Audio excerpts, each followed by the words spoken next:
We say we love, we say we love. We gave it all, we gave it all. We say we love, we say we love. But we were just innocent until something better. Hi Crusaders, it's MC here with another episode of Seder View. I hope everyone's had fun at school thus far. Now I'm going to pass it over to Lucy, who has yet another DIY. Hey guys, today we're going to paint this and make it a little less boring.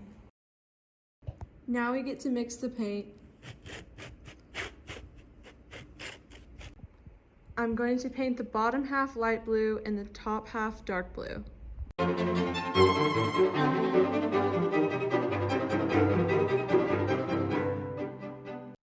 Now that I'm almost done, I'm going to take the dark blue and add some design. Now we're done and it's ready for a plant.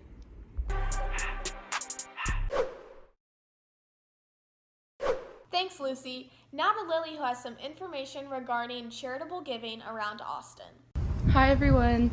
This uplifting story is about a dog named Foxtrot who's a volunteer at a refugee camp in the Cox's Bazar area of Bangladesh. Foxtrot was found as a 4-month-old puppy when he was separated from his mom on the beach. Some beach cleanup volunteers took him back to the camp where he was treated by a nurse since there weren't any vets. Now he's the official chief mascot and mood manager there. He's regularly taken around the camp to visit canteens and temporary schools, and can often be found wearing capes for special days or occasions like International Women's Day. One of Foxtrot's favorite jobs is to make sure that no one gets stressed out by running up to people and nudging them with his head.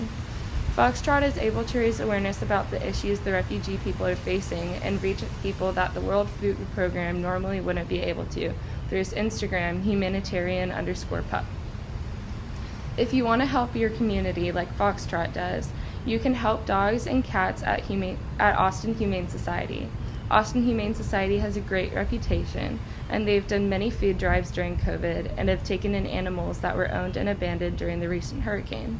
And while they don't currently have any volunteer opportunities due to COVID, there are still many ways you can help them out.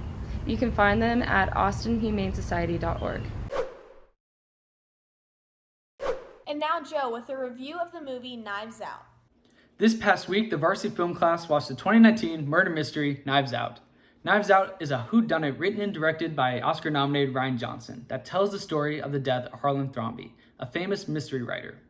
It follows a young nurse played by Anna de Armas who cared for Harlan, and the renowned private detective Benoit Blanc, played by Daniel Craig, as he investigates the death as well as Harlan's extended family of suspects.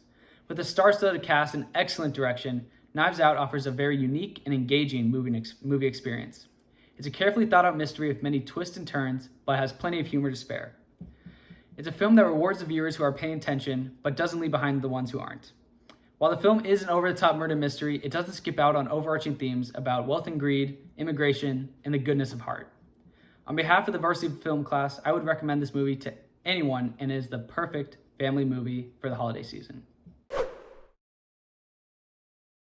Here's sophomore Jeremy McMahon with the official sports report coming from Seder Athletics. Crusader Nation, I'm Jeremy, and on today's episode of Seder View, I'm going to be recapping and also looking ahead for the volleyball, football, and cross-country teams.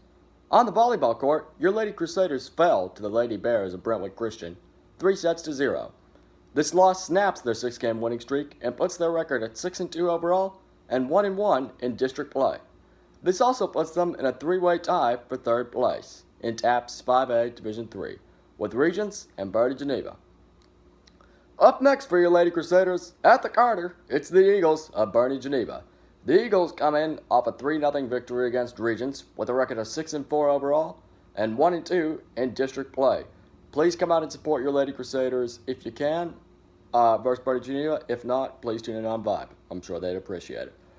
On the course, your Crusader cross-country team has completed several events so far this season. Most recently, they competed in the Lampasas Battle and Badger Invitational, and several Crusaders were able to get onto the podium. 7 of the varsity girls were medalists in the top 20, along with all of the JV girls placing in the top 10. In the boys varsity division, sophomore Nicholas Mahoney nabbed the top 5 finish, Great job, Crusaders, and on to the next meet. On the gridiron, your Crusaders steamrolled the Brentwood Christian Bears by a score of 42-0. This is really just a great execution in all three stages of the game. Senior quarterback Daniel Cerner was able to connect with multiple receivers up and down the field.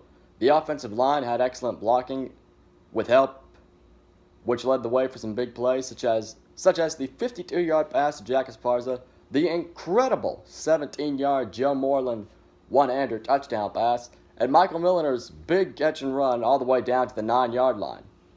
The defense also came to play as well, forcing a 3-and-out on the Bears' first possession, and credit Grant Farlander for the 2-yard tackle for loss there, and also Grant had a big interception on Brentwood's second possession, so great job, Grant, keep it up.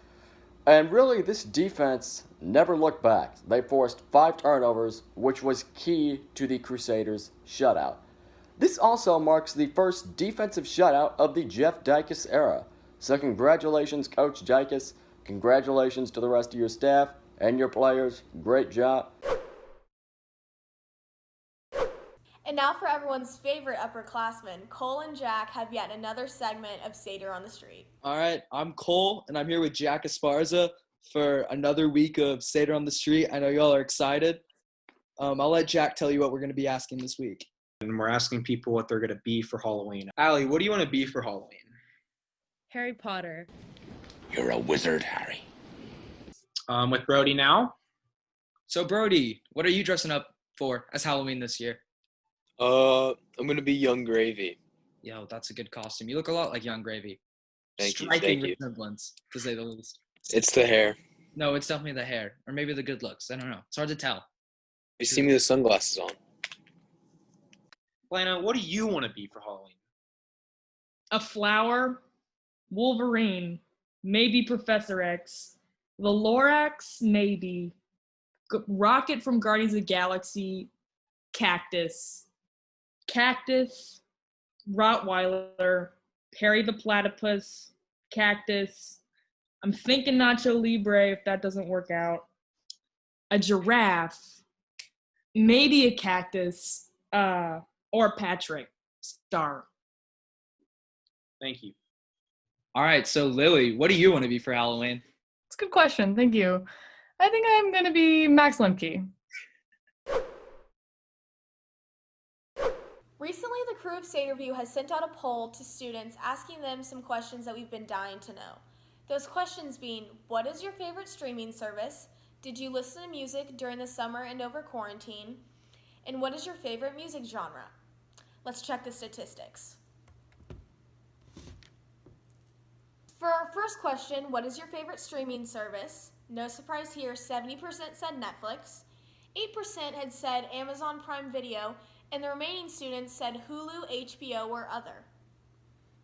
Our next question asking, did you listen to music over the summer or during quarantine? 82.1% of students said yes, 7.7% of students said no, and the remaining 10.3% said maybe.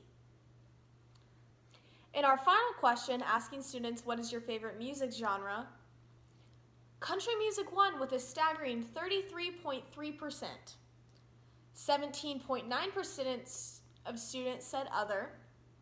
Another 17.9% of students said rap. 15.4% said rock. And the final 15.4% had said pop. I personally like EDM. I hope that's what students meant when they said other. Thanks for watching. We hope you enjoyed this episode of Sederview. Don't forget to social distance and wear your masks. #GoCrusaders.